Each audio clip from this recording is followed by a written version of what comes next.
So you were telling us earlier how you went to Lausanne and the relationship with Marlboro and Senna. And I suppose Ayrton must have come across James Hunt in his dealings with Marlboro, who was an advisor for them.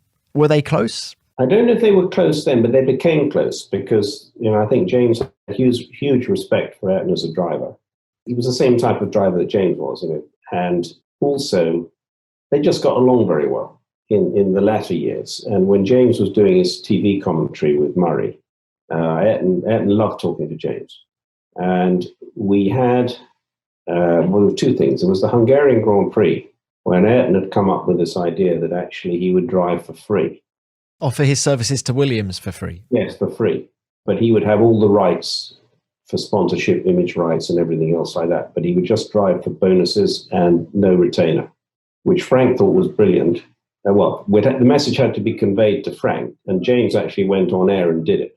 If you remember, at the Hungarian Grand Prix. Well, and did Ayrton know that James was going to do that? Yes. Okay.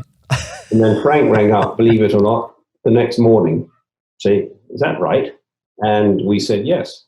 And that was kind of put Nigel in a difficult position because he was trying to increase his money, having won the championship. And Frank then decided he didn't want to pay it. And that's why Nigel left to go to America.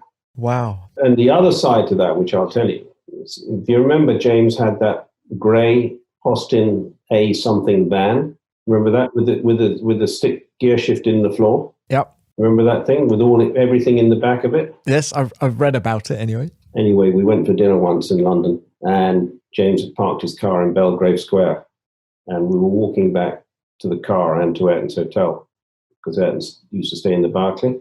So we were walking back together, and we got to this car. James got his keys out, and Ayrton turned around and he said, "What on earth is this?" He said, "It's my car." And he said, "A Formula One world champion, can't you do better than this one?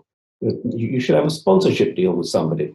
And he said, "Let's get him a sponsorship deal." And James said, "I don't want it. I love this car." And he said, "You can't be seen driving around in this." And then he said, "Actually, how the hell do you drive it?" So James gave him the keys. It was about 11 o'clock at night. So Ayrton got in this car, and he drove this thing round Belgrave Square, and he had the wheels squealing and everything else. And James was standing on the pavement, and saying, it's my car. It's going to ruin the car. I'll never be able to get it back to Wimbledon." And Ayrton just kept driving this thing round and round and round and round. And so James said to him, "Can I get back in my car now?" So he said, "Yeah." He said, "I'll drop you at the hotel." He said, No, I think I prefer to walk." What a great story.